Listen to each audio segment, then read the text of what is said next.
Hey, welcome to the Pharmacy Residency Podcast, a member of the Pharmacy Podcast Network. I just wrote Crushing the Phase 2 Pharmacy Residency Match, Proven Tactics to Earn a Clinical Pharmacist Training Position. You can get it free today. Just click on $0.00 to buy if you don't have Kindle Unlimited on the blue one. If you do, have Kindle Unlimited on the red. What I want to talk about today was if you can afford to do a residency, whether you're P3 or if you're P4, kind of what you'll need to do to afford to do a residency. And I created a link on my residencyhelp.com page. But first, just a reminder to make sure to keep up with everything, all the podcast episodes, the free books, and everything that I send out. Make sure you subscribe to residencyhelp.com. So when you click on Can You Afford to Do a Residency, it pops up with these 10 questions, and I have a Word doc here, and I want to go through each of these pieces, but I broke it down into 3 different things: income, debt, and risk. And this was meant for someone to kind of evaluate, before they even applied, is residency for me? But what we're finding is that other people are using it for different purposes, like, is this the right college for me? Or am I in a good position at the college I'm in, or should I have gone somewhere else? So people are using it for a lot of different things. But the original intent was, can you afford to do a residency and to make a good choice with your family, whether or not? So the first thing that comes up is income. Number 1, what did the average graduate in a non-residency job earn last year from this college? Now, you don't want to go to the BLS or the Bureau of Labor Statistics and say, what's the average pharmacist make? The only number you care about is the number that you make, and that's best predicted by what the average person graduating from your college makes. So on your college's website should be a link to the requirements that ACPE has for reporting. The problem is that only half of pharmacy schools report income. So you may need to go internally and say, hey, go to academic affairs or whatever and just say, hey, I just wanted to know what people were making when they graduated. But there are some colleges that post this, and I'm thinking that it was closer to $100,000 on average if they got a job, something like that. But this can kind of tell you, okay, well, where you are financially, and it's very individual. How much would I make if I graduated and took a job? Okay, but again, the most important thing is the job you get, not necessarily what other people get. Number 2, what did the average graduate in a residency position earn last year from this college? And while the quality of residency and pay don't generally correlate very well, it's important to know what you're going to earn if you're going to do 1 to 2 of residency. Years of residency usually in the $40,000 to $50,000 range, because that's what we would call an opportunity cost. That is the opportunity to earn twice as much, 3 times as much, whatever it is you would have made as a traditional pharmacist, versus the amount you'll earn in residency. And you'll hear over and over again that residency is like 3 years of, or 3 to 5 years, I've heard different numbers, 3 to 5 years of clinical training that you're catching up on really quickly. Well, 3 times clinical training at 1/3 the pay may or may not work for you. So again, those are the 2 income things you want to know. What would the job that you would get instead of residency pay, and then what would the residency job pay, and you can compare those. The big thing is debt. So how much money, number 3, how much money will you owe at graduation? 16% of student graduates from pharmacy school graduate with no debt. And this is something that I want for my children, and my wife and I are still going back and forth. We've got a decade to figure it out. But I want to pay off I don't want them to have any college debt. I want them to, I want to pay for their school, and she wants them to learn what it is to earn money and to take on debt for themselves and understand how to pay it back. The average indebtedness is $173,000 in 2019. Women bore the brunt of that. So women, the way that you figure out the number is you multiply 173,329 times 15,000, but then multiply it by 0.84, which is the number of people that actually had debt. and then you multiply that by 2/3 to get the number of women that were in debt. So women graduating from pharmacy school owe about 1.4 billion, and men owe about 700 million, graduating in 2019. So it's significant. And maybe some of you would prefer to know what it is monthly, and I'll get to that in question 4. But how much will you owe at graduation? And if you're a private school, it might be a bit higher. If you're a public school, it might be a bit lower. But it really depends so much on your situation. And know that debt payments can be deferred during residency, but I'll talk about the residency penalty, as it were. Number 4. What will it cost to pay back this debt with interest? So use a 10-year standard repayment term. If you don't know, I put a payment calculator. There's a bunch of them out there. But if you owe, and we can make it easy, so at $200,000, you would pay $2,000 a month. And you can do the math pretty quickly that if you're making $40,000 and you owe $24,000 a year in just student loan payments, then you're going to be looking at $16,000 a year is what you're going to have left over. And even at, $1,400 a month for a place to live, that's no car, that's no food, that's no groceries, that's nothing. So know that if you're going to residency and you're going to accept a salary at $40,000 to $50,000 and your debt load is around $200,000, you've got to defer it. There's no way you're going to have the money to do it. Recent news looks like the current presidential administration may or may not get rid of PSLF. Not sure what's going to happen with that.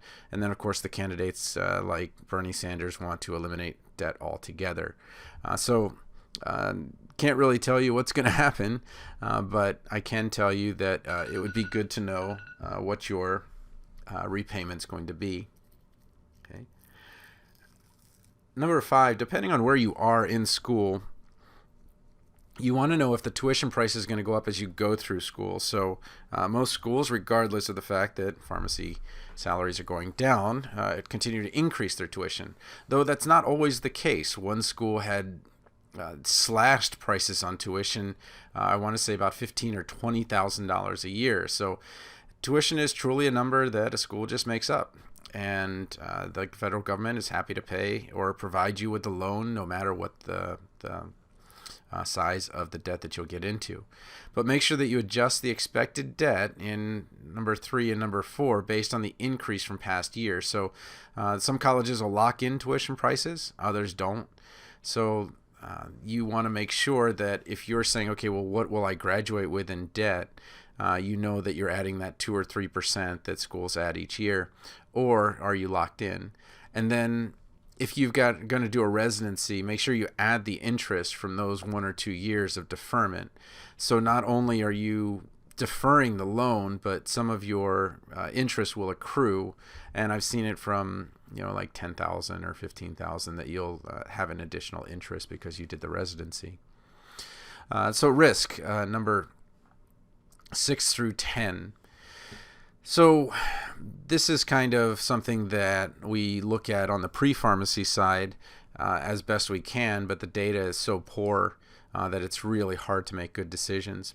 But number 6, what percentage of graduates had no employment at graduation or 6 months out? Obviously, at graduation data is best. I've seen it as bad as, 52% of graduates had a job at graduation, so I want to say 48% unemployment, and I've seen it as good as 100% of graduates. But temper that with what year and that they're not very good at updating things. So I saw some school had 99% graduates got the jobs in 2017, which is 3 years ago. So graduation data is best, 6 months is okay, but none is allowed by the accreditation body. So the accreditation body could care less whether or not schools report their salary or employment data. They only care whether they report that the students got a residency or not. Maybe that'll change with the new person. The person who had been there for 20 years is gone. New person is there. I don't know if the new person was in charge of withdrawing the accreditation from this school, but a school just in the last report lost their accreditation. And I think that's just a sign of things to come. But anyway, you want to look at your school's website, what percentage of graduates had no employment at graduation or 6 months out, to see, okay, well, what are the chances that that's going to happen to me? There's unfortunately a psychological principle that will make sure that you only look at the positive side and that you will not in any way think that it could possibly be you. Number 7, what percent of students matched if they chose to apply for residency? 64% is the average in 2019, but this is for people who earned an interview. When you talk about all the people that went into the match, then you're talking about 50-50. 1 and 2, at the end of the day, ended up with a residency. And that number will surely go down this year. I'm hearing over and over again, anecdotally, unfortunately, from the residency site preceptors and the residents, we've never seen it like this before. And there are just tremendous numbers of interview or number of application volume. So I expect that to go down to the maybe mid-50s, high 50s for next year. Number 8, what percentage of students passed the NAPLEX on their first try? Does the published number on the college website agree with the national website?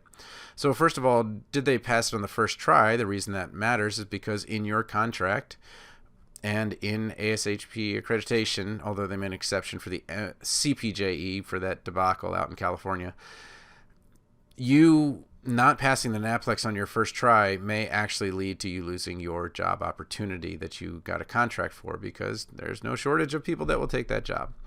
So you want to make sure, okay, well, does my school, have 90% or higher generally of students passing the NAPLEX? And then does the published number on the college website agree with the national website? This is kind of a, what did I get myself into? So you just want to look. NABP has their published list, and I can show you NABP NAPLEX scores. And you just go into score results, go down to the bottom here, and yep, still from last year. So these are the published NAPLEX pass rates. I'm not sure why they published them so late. Publishing in March 1st means that they're publishing after the very last date for residency sites to make a decision and do all the rankings and everything. So I don't know why NABP would give that data after that happens, because wouldn't residency sites want to know the most recent NAPLEX pass rate data? And they would want to know, well, this person that we're going to put as our number 1 might have a NAPLEX pass rate of 60 or 70%. And this is why you're really at a disadvantage when you're coming from a new school of pharmacy that has no data, because it's unknown. And what RPDs want to do is minimize that unknown, minimize that. So while you may interview great and have all these great attributes, your institution has no data, and there's no way to know whether or not you're going to pass it.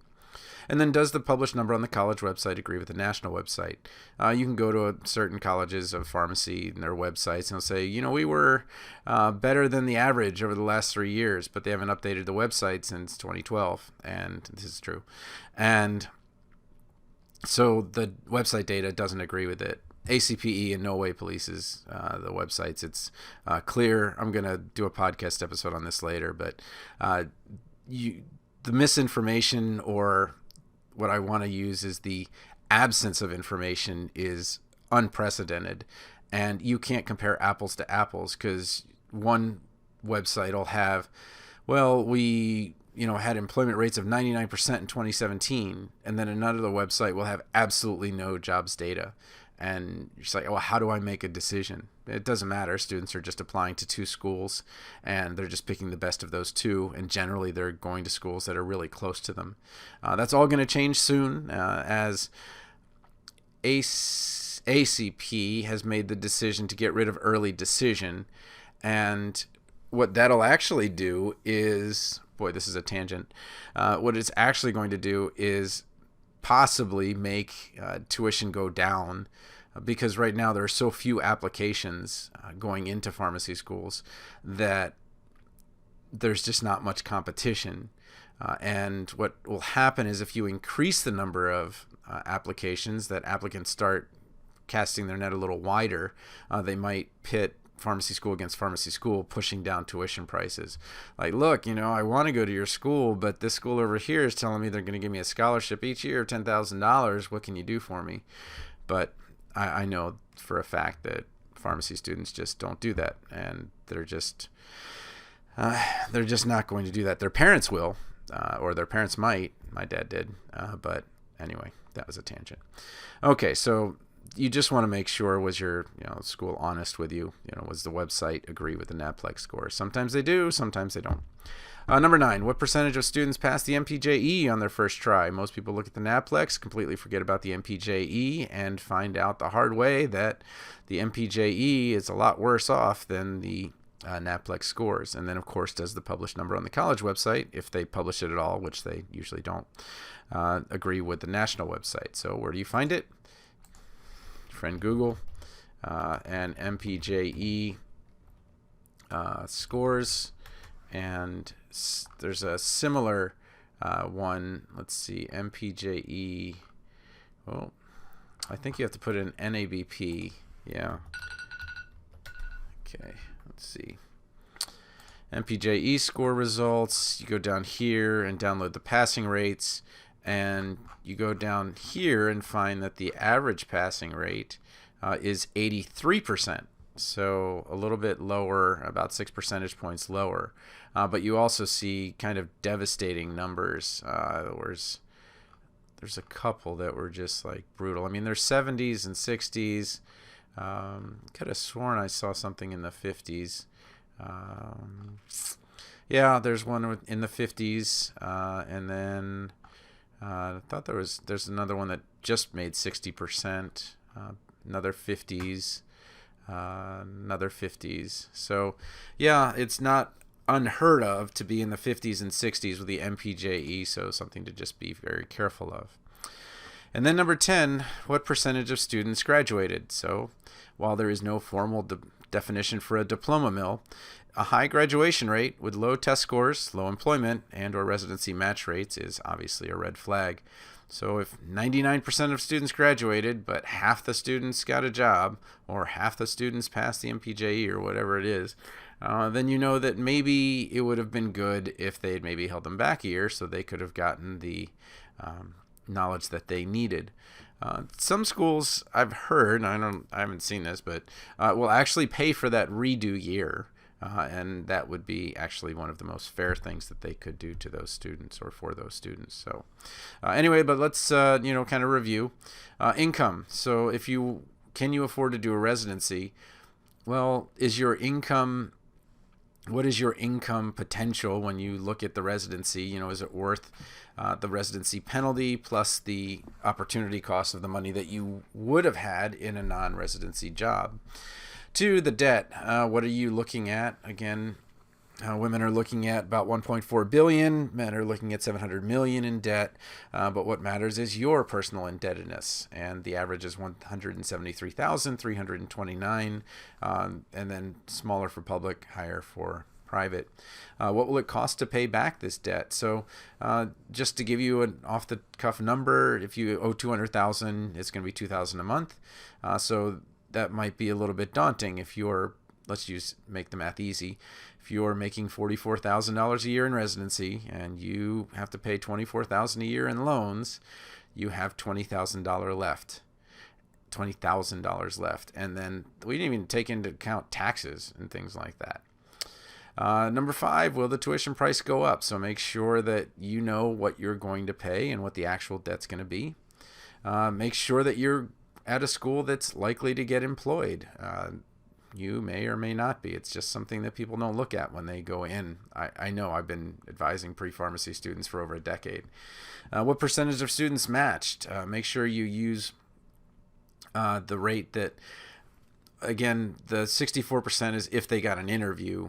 So know that it's a 1 in 2 chance overall to get a residency if you go after it. That number may be lower this year. I think a lot of people are applying.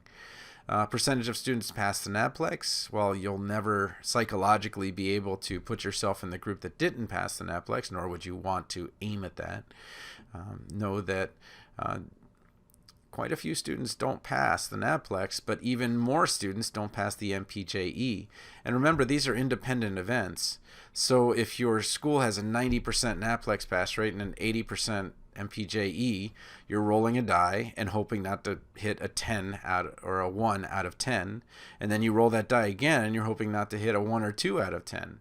So even if you pass the NAPLEX, you may not pass the MPJE. Not trying to be negative Nanny here, but I'm just saying your brain cannot process that. It's inconceivable that you would not pass the NAPLEX or MPJE. And then what percentage of students graduated? So when you go back and look at the data and you're like, that's weird, everybody graduated, but we didn't do so well on NAPLEX and MPJE. Like, well, yeah, that didn't work out well for me. So again, it's really a personal decision. Can you afford to do residency? But right now, what I keep hearing over and over again is you can't afford to do residency because some hiring managers are simply hamstrung and they cannot hire someone that does not have one. And so it definitely opens doors. It doesn't mean you'll definitely get a job, but it definitely opens doors. So again, always happy to hear your feedback. I'm available on Facebook, TonyFarmD1, and then most people hit me up by email.